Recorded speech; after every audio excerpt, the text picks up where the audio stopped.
This is Earl Nightingale. I'd like to tell you about the strangest secret in the world. Some years ago, Albert Schweitzer, the great doctor and Nobel Prize winner, was being interviewed in London, and a reporter asked him, "Doctor, what's wrong with men today?" The great doctor was silent for a moment, and then he said, "Men don't think." And it's about this that I want to talk with you. We live today in a golden age. This is an era that man has looked forward to, dreamed of, and worked toward for thousands of years. But since it's here, we pretty well take it for granted. Ours is a land of abundant opportunity for everyone. But you know what happens? Let's take 100 men who all start even at the age of 25. If you asked any one of them if he wanted to be a success, he'd tell you that he did. And you'd notice that he was eager toward life. There was a certain sparkle to his eye, an erectness to his carriage, and life seemed like a pretty interesting adventure to him. But by the time these 100 men reach the age of 65, only 5 will have made the grade. Only 5 are successful. When we say only 5% achieve success, we have to define success, and here's the definition. Success is the progressive realization of a worthy ideal. If a man is working toward a predetermined goal and knows where he's going, that man is a success. If he's not doing that, he's a failure. Success is the progressive realization of a worthy ideal.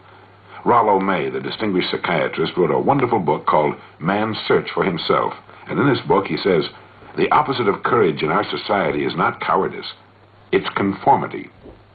A survey was made one time that covered a lot of men, working men, and these men were asked, "Why do you work? Why do you get up in the morning?"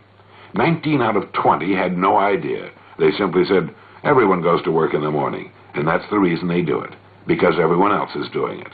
And there you have the trouble today. It's conformity. People acting like everyone else without knowing why, without knowing where they're going. Now, we learn to read by the time we're 7. We learn to make a living by the time we're 25. Usually, by that time, we're not only earning a living, we're supporting a family. And yet, by the time they're 65, the great majority hasn't learned how to become financially independent in the richest land that has ever been known. Why? They conform. They're acting like the wrong percentage group, the 95% who don't succeed. Why do these people conform? Well, let's get back to our definition of success. Who succeeds?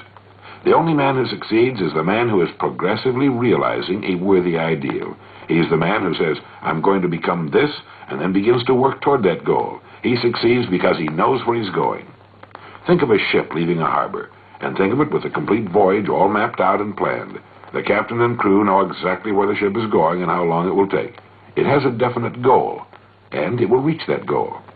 Now let's take another ship, just like the first, only let's not put a crew on it, or a captain at the helm. Let's give it no aiming point, no goal, no destination. We just start the engines and let it go. I think you'll agree with me that if it gets out of the harbor at all, it will wind up on some deserted beach, a derelict. It can't go anyplace because it has no destination and no guidance. And it's the same with a human being. I'll tell you who the successful people are. A success is the school teacher who's teaching school because that's what he or she wanted to do. The success is the woman who's a wife and mother because she wanted to become a wife and mother and is doing a great job of it. The success is the man who runs the corner gas station because that's what he wants to do. The success is the successful salesman who wants to become a top-notch salesman and grow and build with his organization. A success is anyone who is doing deliberately a predetermined job because that's what he decided to do deliberately. But only 1 out of 20 does that. That's why today there really isn't any competition unless we make it for ourselves. Instead of competing, all we have to do is create. For 20 years, I looked for the key which would determine what would happen to a human being. Was there a key, I wanted to know, which would make the future a promise that we could foretell to a large extent? Was there a key that could guarantee a person's becoming successful if he only knew about it and knew how to use it? Well, there is such a key, and I've found it. Here's the key to success and the key to failure. We become what we think about. Now let me say that again. We become what we think about. Throughout all history, the great wise men and teachers, philosophers and prophets have disagreed with one another on many different things. It's only on this one point that they're in complete and unanimous agreement. Buddha said, all we are is what we've thought about. Marcus Aurelius said, a man's life is what his thoughts make of it. Disraeli said, everything comes if a man will only wait. I've brought myself by long meditation to the conviction that a human being with a settled purpose must accomplish it, and that nothing can resist a will that will stake even existence for its fulfillment. Ralph Waldo Emerson said this: "A man is what he thinks about all day long." William James said, "The greatest discovery of my generation is that human beings can alter their lives by altering their attitudes of mind." And George Bernard Shaw said, "People are always blaming their circumstances for what they are. I don't believe in circumstances. The people who get on in this world are the people who get up and look for the circumstances they want, and if they can't find them, make them." Well, it's pretty apparent, isn't it? We become what we think about. It stands to reason that a person who's thinking about a definite and worthwhile goal is going to reach it, because that's what he's thinking about, and we become what we think about. Conversely, the man who has no goal, who doesn't know where he's going, and whose thoughts must therefore be thoughts of confusion and anxiety and fear and worry, becomes what he thinks about. His life becomes one of frustration, fear, anxiety, and worry. And if he thinks about nothing, he becomes nothing. You see, the human mind is the last great unexplored continent on Earth.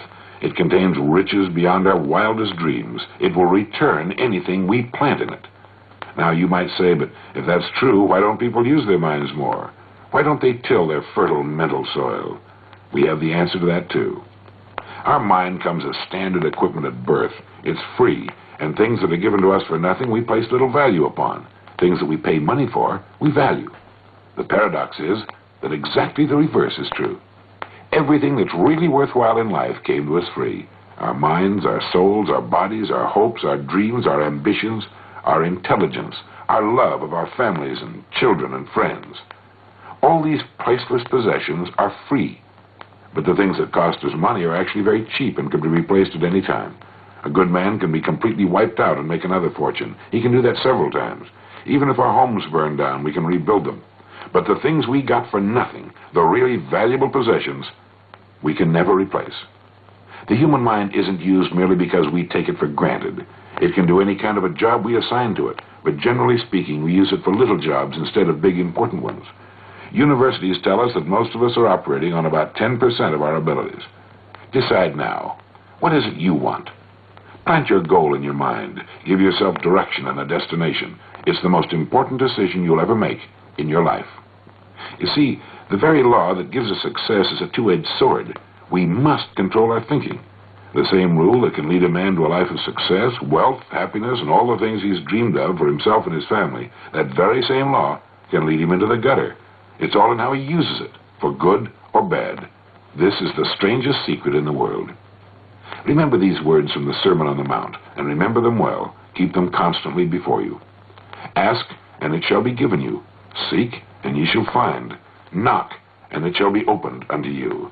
For every one that asketh receiveth, and he that seeketh findeth, and to him that knocketh it shall be opened. It's as marvelous and as simple as that. In fact, it's so simple that in our seemingly complicated world, it's difficult for an adult to understand that all he needs is a purpose and faith. Above all, don't worry. Worry brings fear, and fear is crippling. The only thing that can cause you to worry is trying to do it all yourself. Know that all you have to do is hold your goal before you. Everything else will take care of itself. Remember also to keep calm and cheerful. Don't let petty things annoy you and get you off course. Prosperity is founded upon a law of mutual exchange. Any person who contributes to prosperity must prosper in turn himself.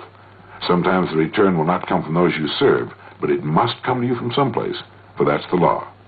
For every action, there is an equal and opposite reaction.